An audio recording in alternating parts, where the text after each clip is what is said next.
Bank employee. Bank employee అయినప్పుడు పని ఏంటి సార్ అంటే, కరెన్సీ నోట్స్ మీకు ఇస్తాము, పౌండ్స్. అవి మీరు చేత్తో లెక్క పెట్టాలి. మీకు మంచి ఒరిజినల్ కరెన్సీ నోట్స్ ఇస్తాము, తర్వాత దొంగ నోట్లు ఇస్తాము.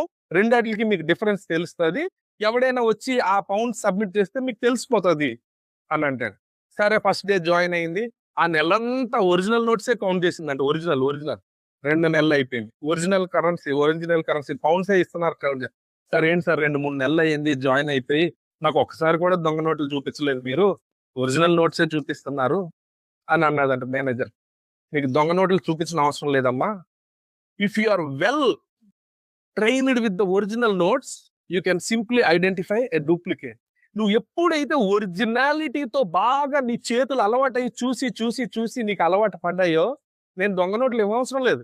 ఎవడైనా వచ్చి ఆ ఒరిజినల్ నోట్స్ లో ఒక దొంగ నోట్ పెడితే నువ్వు పోల్ చేస్తావు. ఎందుకు? You are trained with originality. అట్లాగా when we come to the truth, the devil will be exposed. వాడు ఐడెంటిఫై అయిపోతాడు. సత్యము దగ్గరికి వచ్చినప్పుడు సాతాను గడు ఐడెంటిఫై అయిపోతాడు అనమాట.